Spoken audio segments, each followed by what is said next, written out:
Ask Weldon Show, episode 273. Today's title is Food to Improve Focus, Finding and Knowing Your Passion, and Excuses as a Mental Block.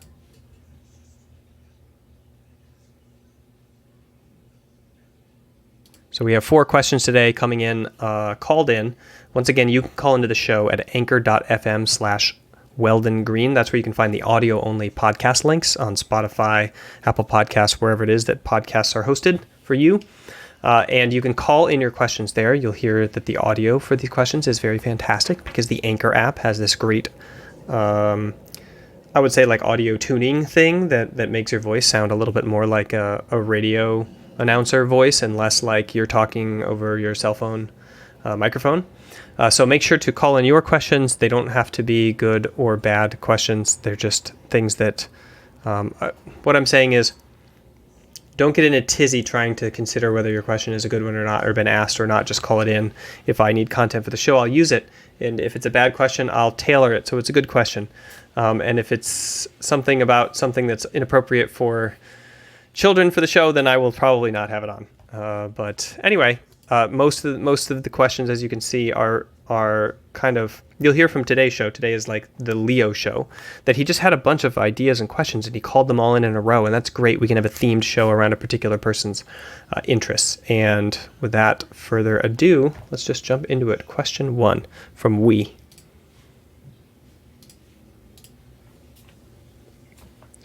Hey, Weldon. So I understand that to do something at a very high level requires a lot of hard work, but also a lot of passion. My question is, how do you find your passion, and how do you know when you found it? Simple, straightforward. I am not the best person to give advice on this because I didn't really find my passion until I was 32. So I've only really been working consistently for about 8 years on what I am most excited about. But it was a really long process. In 2008, so around 12 years ago, is when the idea germinated that, hey, I kind of like what I'm doing right now, but I don't like the context in which I'm doing it. I really like teaching these young kids in the classroom, but I don't really like math, I don't really like biology, and I don't really like the classroom. Oh, hey, look, out there on the sports field looks a lot more fun, and I have been doing sports my entire life. I would much rather do the same thing I'm doing right now, like leading and mentoring kids to kind of realize realizations about themselves, not realize realizations, but to have realizations about themselves and to realize their potential in certain aspects, whether it's through figuring out some cool science project or whether it's learning a math problem or whether it's getting slightly faster or better at a certain kind of kick. I would rather do that in an environment where the people are super motivated to be there, such as a sports field, than where they're trying to escape it at any cost, such as a high school classroom. So I started kind of leaning towards sports, and then that led into this like 4-year uncovering of how it is that I want to be focused on the social and emotional development of youth through sport. And yeah, that was kind of happenstance. So I think that there's, when I talk about this with my wife and how it is that we want to allow our children to like search for their passion and to know their passion, one key indicator of that is your passion is that you don't really need that much motivation to do it. Like if you're doing it, then it's probably your passion. If you're not doing it, it's probably not your passion, right? Now, sometimes, of course, you need to force yourself to do the harder parts of what you want to do. There are elements and aspects of the career around your passion that you have to force yourself to. And of course, motivation is an emotion, so it can go up and down with the times. But just in general, like the things that you just are doing, you're motivated by, and they are your passion. And the things that you are not doing are not your passion. So a lot of times people ignore the indicators that are right there in their life. Like they're like, I'm playing a lot of video games. And they're like not noticing that is their passion. Or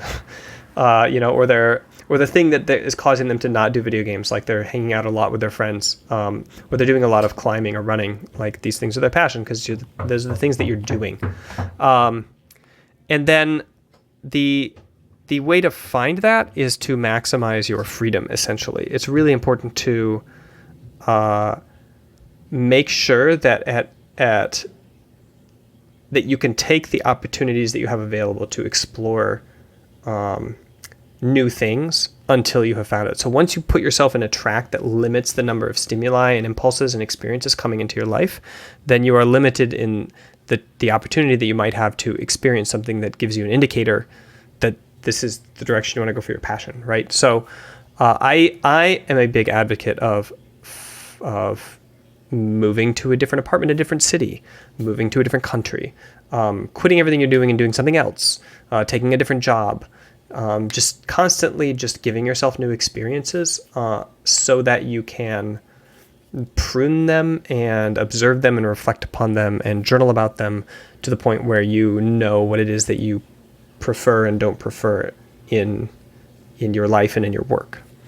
So that's the advice I have, not off of any sort of sports psychology science or anything like that, but rather just from my own life experience and what my wife and I are trying to do in terms of our parenting. All right, let's jump into the announcements.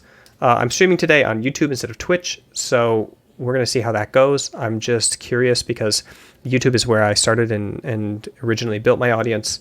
And I'm streaming on Twitch and then posting on YouTube. So it feels kind of like, why? Why not just stream on YouTube and post on YouTube? So that's where I am.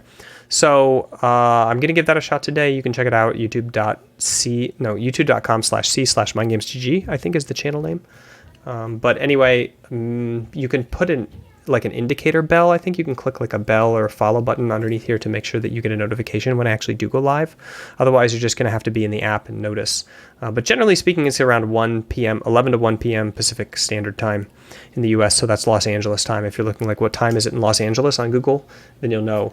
If it's between 11 and 1, I'm going to go live soon on a weekday and do the show.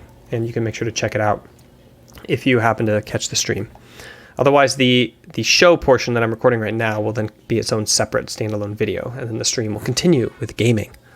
All right, let's jump into the second question. Hey, Weldon. I just watched your last video and I got really curious about glycogen and how it impacts your transmission of information in the brain, and how with this knowledge we can improve or optimize our performance. I'm really glad you start the show back and I hope everything is fine for you. I heard you need more questions and I have some more for you, so I will probably do more vocal. Take care.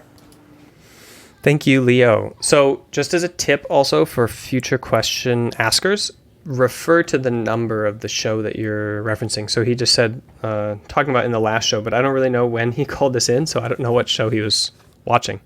I think that the question is, how does glycogen affect the brain in terms of performance? And my knowledge of the chemical interactions in the biology of glycogen is mostly contained to the muscle. So when I studied human biology, it was related to energy use for swimming specifically, and also for running and for sport practice. So I have an intimate knowledge with the Krebs cycle and the production of adenosine triphosphate in order to contract your muscle and muscle recruitment. But glycogen in the brain, I would say I have 0 to -5 knowledge about, which is probably more than most people. I think most people are at -20. But yeah, so I only know the basics, such as that fat is a very large and complex molecule, can't get through the blood-brain barrier, that the brain preferentially burns ketones and glycogen, and that there's a lot of metabolism that happens in the brain, and that it's pretty static, meaning that it doesn't vary. Like when you're watching TV versus doing some super intensive task, the amount of energy that the brain burns is consistent through those. So it's just a wake or a sleep that kind of matters for the brain, not super focused or for energy needs in the brain, not super focused or lazing around. The brain is just constantly working. So I can't really answer your question, but I will go on to the second one, which I believe that I can answer. But before that, this is where I usually put the advertisement in the show. So for those of you who are new watching the stream on YouTube, my only sponsor is myself. Check out the Mind Games program, mindgames.gg. It's going from a video course to an app. Right now you can get in the beta version of the app, which also gives you access to the video course over in the sidebar. because the appified version is not completed yet, but make sure to check it out. It's cheaper now than it will be in the future because it's the beta, and then you will get the beta tag for supporting the development of the app through the beta phase. Hey, Weldon. It's me again. I am a student in sport psychology, and I've been helping people since 1 or 2 years now. And there is always one type of mental blocks that is a bit hard for me. Like, I'm not as efficient to help people with this mental block. It's when people accuse their defeat on other things than themselves. When it's about the ping, the FPS, the players, the luck, etc. And I try to help them focus on process, so focus on their skill, but it don't work that well or on that many people. Do you have any advice or tips that can help me for this mental block? It will be really helpful. Thanks. All right. So this is advice for you, Leo, and also for everybody else who has this issue. Excuses are not a mental block. Excuses are symptoms of a problem that has nothing to do with the excuse itself. When people are like, oh, the ping, blah, blah, blah, blah, blah. It's not that is the mental block and you need to argue against it and say like, no, it's not the ping, et cetera, et cetera. It's the fact that the person does not have the confidence to assume that they could have accomplished this. You know what I mean? Like the problem is already there. Like the problem is the fact that they had that thought in the first place, not whatever it is that they're saying as the excuse. So generally speaking, you got to diagnose, and I use diagnose in the non-clinical term here. What is the main problem here? Is the person just, they don't believe that they really have it, right? That they have imposter syndrome, that they somewhere deep inside of them are like, I'm not really like a superstar and I know it. And so I need to like protect my self-image of the success that I do have by coming up with the reasons and the explanations mentally to myself and to the world that show that the hardships that I'm suffering are not me, that there's something else that I can't control, and that if they weren't there, that I would be as awesome as I appear to be. And that is an image and a confidence and a like perception issue that you can tackle through a lot of different ways. Some you have the provisions to tackle, like you can help them with self-talk, and some you don't. Like, do they have a significant other in their life that supports them through the thick and thin? And is their support network consisting of enough people who are cheerleaders of them as a person and as an individual, regardless of their accomplishments? Like, these are all elements that factor into a person's psyche and whether or not they care to come up with excuses to themselves about why they are not achieving what they maybe don't believe is possible for them in their like darkest thoughts. So that's one issue that could cause excuses. So I want you to start thinking of excuses as like the emblematic symptoms of something that is going on and that you need to tackle that core issue, like the iceberg under the water, not try to melt the iceberg ice that is on top of the water. Okay, so for example, another thing that could cause somebody to come up with a bunch of excuses is that they have not consistently, habitually focused on controllables, and they focus on trying to control a lot of things that are not controllables. So you can simply teach somebody who's a high performer and has never thought of this before to categorize things into things they can control and things they can't control, and then explain that like you can control uncontrollables to a certain percentage of probability, and the way that you do it is through maximum effort on controllables and then letting the die fall where they will. Putting together a set of mental tools to allow random processes of the world to like roll onto a 3 or roll onto a 6 or roll onto snake eyes, given that you put in the amount of effort that you did on the things you could control. And that is a way to tackle excuses for people who, for example, don't have confidence issues and know that they can do it and don't have this like dark secret worry that, they aren't enough. And their excuses are just simply emblematic of the fact that they haven't developed the skill set of of converting everything that they see and want to influence into controllables, and then being like, okay, well, this controllable affects this outcome like 10% at most. So there's 90% uncontrollableness there, and it'll just happen what it is. And what I need to learn to do is deal with it. And then you teach them how to deal with something going wrong, essentially. So those are two simple examples of what could cause people to come up with excuses. And you need to deal with the underlying stuff, not the actual excuses popping up. Don't ever just get embattled in an excuse argument with somebody. It's completely useless. All right, let's jump into the last question of the Leo Show. Hey Weldon, it's me again.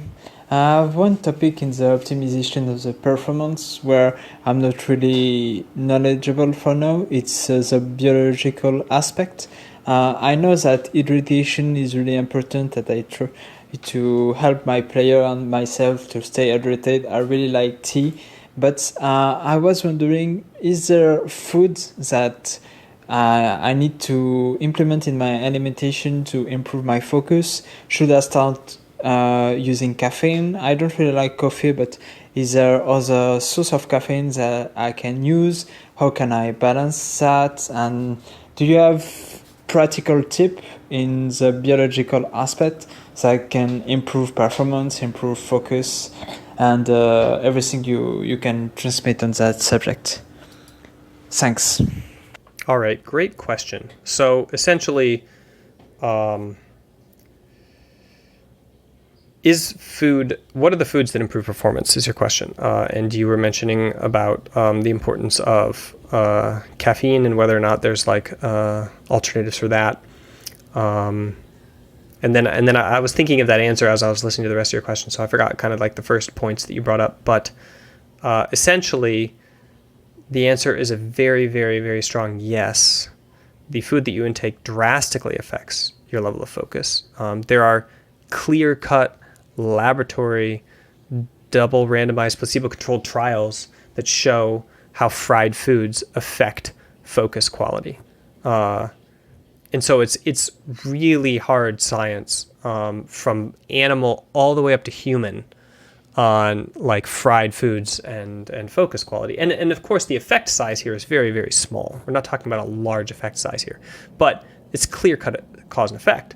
And that is true for things like caffeine as well. We know caffeine and reaction speed, caffeine and focus are kind of intertwined. There are other chemicals like L-theanine that combined with caffeine can cause improvements in reaction speed and improvements in the ability to take risks, but then by themselves can also, L-theanine, for example, if you take it in a vacuum, kind of lowers your reaction speed and puts a sophoric, S-O-P-H-O-R-I-C, action onto your sport actions, your sport movements. So I would say that in my hierarchy, it goes like a clean diet. So that means fats that are as healthy, as close to plant-based fats as possible. So first you eliminate fried fats, then you eliminate animal fats, and then you're just left, and then you eliminate non-whole foods fats like oils, and you get essentially to just like whole food plant-based fats. That's like the first movement that I do in terms of diet for food that affects cognition and food that affects focus and food that affects reaction speed. Fats are used in a lot of here's a simple example of some laboratory research that explains how fats are something to be considered for reaction speed. So if you put somebody for 9 weeks on a protocol of the omega-6 and omega-3 and 6 fats, then their reaction speed can be as much as 21 ms faster. So 21 ping, if you think about it in terms of the internet, like let's say you're playing on like 30 ping to the server and somebody else is playing on 50 ping. So you're like 20 milliseconds faster or whatever. I'm not sure what the unit is, but I converted the laboratory results into ping for the players that I was working with. So there might be like, I did the math like 2 years ago on this. So I don't remember if there was like a there backing component to the calculation. But anyway, 20 ping faster if you are eating for 9 weeks. I think it was 3 days in the laboratory. They had a 3-day a week, and they had a 6-day a week, and it was between 500 and 1,000 milligrams. And it was a mixture of, it was mostly the kind of fish that you buy over the counter. So it wasn't like cod liver oil or like some sort of fancy green northern Arctic something. It was just like the straight up fish oil pills. And I think that like there's mounting evidence that that you need to have a pretty unhealthy diet in the first place for then this effect to take place. And if you're already having a healthy diet, then the effect size is so small that it becomes variable and insignificant, or not showing up at all. So I think that like it's more along the lines of like fixing the fish oil kind of balances out or fixes what is already a bad diet by introducing a broader mixture. Your brain makes the insulators on your neurons out of fat. It makes it out of the fat that is in your body. And the fat gets in your body by consuming it through your mouth. And if you eat low quality, really viscous animal-based fats like omega-12s at a ratio of 30 or 60 to 1 in the modern era, compared to the thinner liquidy fats like the omega-3s and the omega-6s, then you end up with lower quality fat lining your neurons, which ends up with lower transmission speed of the electricity. Just straight up from your muscles all the way up to your brain. So yeah, so it works in terms of like if your diet is already healthy, then this fish oil thing is not going to change anything because you're already approaching like a good mixture of more viscous, high quality fats. So that's a simple example. The same is true with caffeine. The best way to think about caffeine is to say that you want to intake it for 30 minutes before your performance moment, and that it has a 6-hour half-life, so it's good for a good like half a day or an entire training session if you're thinking in terms of traditional sport, maybe half of a day of training session if you're thinking in terms of electronic sport, and that you want to eliminate the sugar variables that go in with that. So if you drink like a 3/4 cup of coffee, but you have 22 grams of sugar in there too from syrups, then you're going to have this like tired effect that comes from the insulin cycle where you like fill your blood with glucose and then, or your liver is just like pummeled with it from your digestive tract, and then your pancreas goes like produce insulin, and then your blood just like your muscles like suck all of the glucose out of your blood, and then you're hungry and tired. So yeah, so you want to make sure that you are, for example, drinking black coffee or drinking tea without honey, maybe not honey, maybe sugar. Well, it depends on if the honey is the like spun honey, the one that's like boiled or not. Takes all the fiber out, so there's a little bit of a different profile in terms of how fast it metabolizes. But side note, doesn't matter. Anyway, what I'm saying is like careful with your meals around this, because you can have this like digestion effect where your blood goes to your torso and you're digesting food and it's heavy in glucose and high glycemic index, or is it low? I think it's high, and like no fiber at all, that causes you to essentially be tired even though you're dosed in caffeine. And then you drink more caffeine and then you're overdosed once the food thing wears off. And yeah, so anyway, it can lead to a lot of problems. But anyway, high glycemic or low glycemic load foods, so foods that digest slowly, lots of fiber to not impact your energy profile or like your focus in your brain from being too tired, from the massive swell of insulin that you get in your blood from eating too much sugar. And then you have the caffeine itself, right? And you essentially can get addicted to it, and then the function of caffeine drops down a lot. So you want to make sure that you're doing withdrawal. So for example, caffeinate 4 days a week and then decaffeinate 3 days a week, and then caffeinate 4 days a week.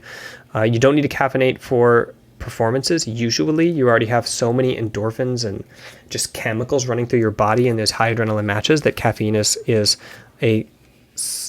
useful and necessary, but less useful over the long haul than caffeinating your training. So you get higher quality training, so you're actually better when the match comes. That's the problem with all of these like performance enhancing drug tests in esports right now, is that if you're smart, you won't be taking performance enhancing drugs simply at your competition, because it just makes you perform better at the level that you're already at, which if you're like really full of pride and you're like, I'm the best, then maybe like that's what you want. But if you're intelligent and you know how this works, you're going to be using performance enhancing drugs in your training so that your training is higher quality and you're learning more. And then when you get to the competition, you're simply a better athlete, period, already. And then it's kind of doesn't even matter if you're using PEDs.